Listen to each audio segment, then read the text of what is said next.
Herodes tinha acabado de matar Tiago. E nós sabemos que Tiago era alguém proeminente no meio dos discípulos e que tinha assim um futuro maravilhoso pela frente, mas aprove ao Senhor levar Tiago e ele foi morto pelo próprio Herodes. E nesse momento, quando Herodes viu que ficou bonito para ele, né, ter matado Tiago, ele manda encarcerar Pedro. Jesus já tinha assunto aos céus, a igreja estava assim, começando a incendiar com as pessoas, aquela coisa toda, mas acontecia uma perseguição na igreja muito forte, nessa igreja que estava começando, né, que estava com as pessoas cheias de fé, com as pessoas com muito conhecimento de Deus e levando esse conhecimento para as fronteiras além de Israel, mas acontecia uma perseguição nessa igreja. Israel estava sob o domínio do Império Romano. Isso é muito importante para você entender, dentro das 4 dimensões, algumas coisas que acontecem dentro de Israel no período de Jesus. Eles estavam sob a égide do Império Romano. Eles estavam sendo dominados por esse sistema, eles estavam sendo submetidos por um sistema político e social, não só político, mas também social. Eu não sei se vocês nunca se perguntaram por que João Batista estava vivendo no deserto. Por que João Batista estava vivendo no deserto? Por causa do sistema religioso altamente corrupto que estava. João Batista era filho de quem? De Zacarias. Zacarias era o quê? Um dos sacerdotes topíssimos ali do turno de Abias ainda, dentro da nação de Israel, né? Ó, tu tá olhando para mim. Dentro do turno de Abias era Zacarias, alguém muito importante, ele era um sacerdote. Então, também João Batista seria sacerdote. Tinha que estar lá no templo. Mas não, João Batista está batizando aonde? Lá no deserto. Lá no Rio Jordão, próximo ali da cidade de Jericó, era onde ele estava. Tamanha a corrupção que estava acontecendo dentro do sistema religioso e político de Israel, que estava sendo dominado pelo sistema religioso, político e social de Roma. Então, isso é muito importante a gente ver. E aí, Israel também, por sua vez, estava sofrendo com vários motivos. Estava sofrendo porque não tinha domínio, eles estavam como escravos dentro da sua própria casa, escravos dentro da sua própria terra, então eles não tinham domínio sobre praticamente nada. O povo judeu não tinha domínio sobre praticamente nada, estavam sendo oprimidos dentro da sua própria casa, dentro da sua própria terra. É uma coisa difícil para a gente entender, porque como a gente, brasileiro, nós nunca tivemos nenhuma nação vindo nos oprimir, né? É muito difícil para a gente entender isso. Nós nunca tivemos que sair do Brasil como nação e ir para o mundo afora para ver que nação vai nos aceitar. A gente nunca passou por isso. Nós não sabemos o que é isso, né?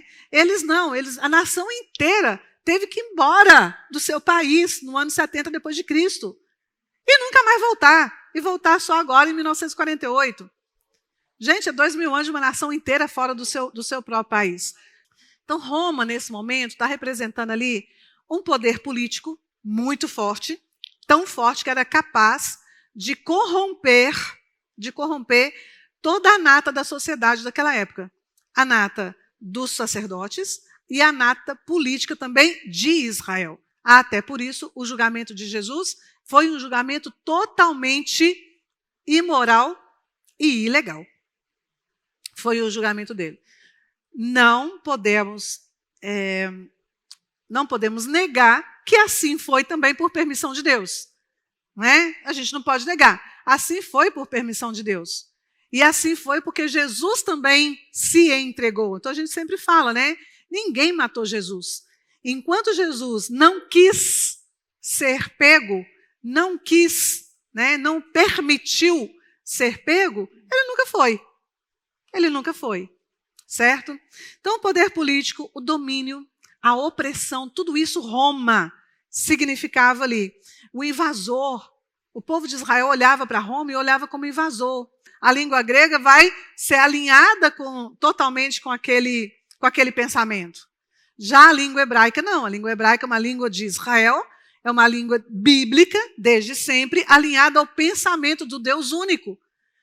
Então, aí você consegue entender como que o grego também não é, ele foi utilizado como uma forma de se comunicar alguns textos bíblicos, mas não todos os textos bíblicos, até por falar nisso também, porque viam a nação romana como um invasor, aquele que está tirando o seu direito, aquele que está tomando os seus impostos, aquele que está corrompendo a sua classe religiosa, sacerdotal, que era o centro da nação de Israel.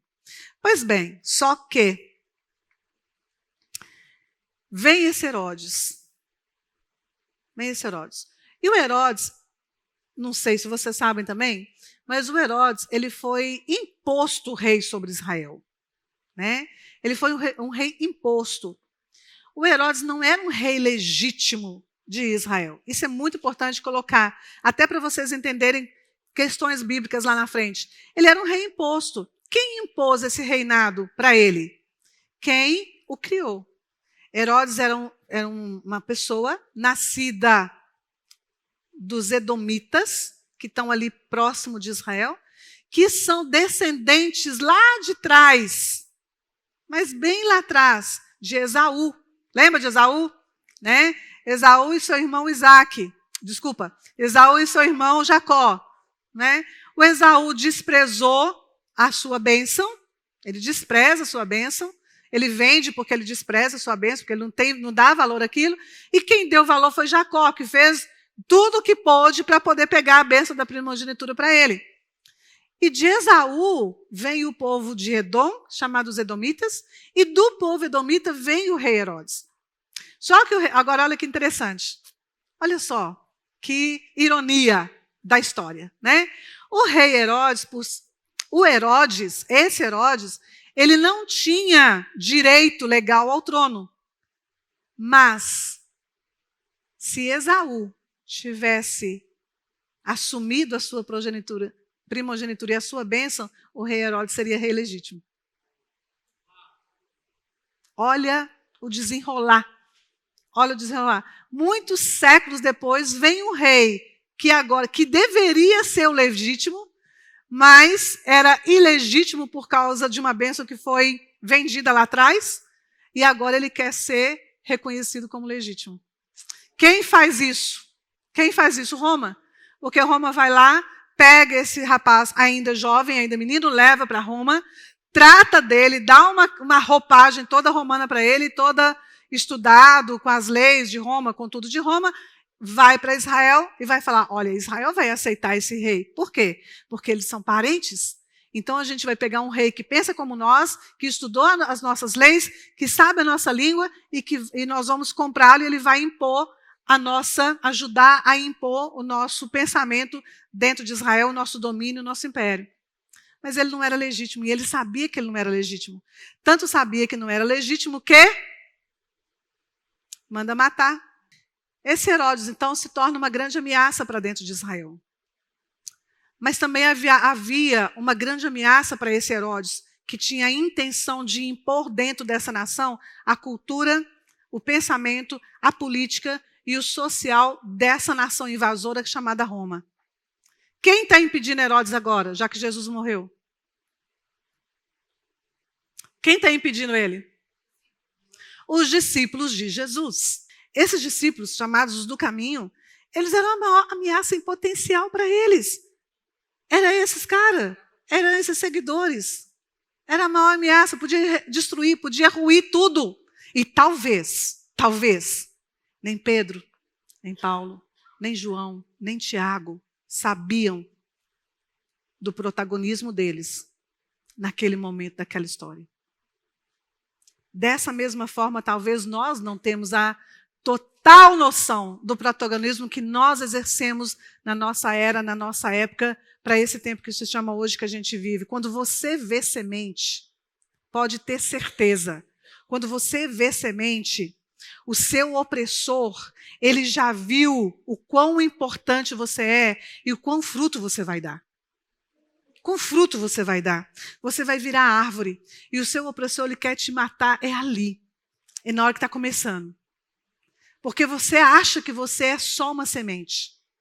Mas o inimigo vê a árvore que você vai se tornar. Ele vê a árvore que você vai se tornar. Talvez nós estamos aqui pensando, poxa vida, o que vai acontecer comigo? Talvez, eu não sei. Você não sabe. Mas Deus sabe e o inimigo, ele não é bobo. Ele vislumbra. Ele fica rodeando. Ele fica rodeando para falar, ó, esse aqui, ó. Esse aqui eu vou derrubar porque já agora. Vou mandar um Herodes matar ou um Herodes vir e prender.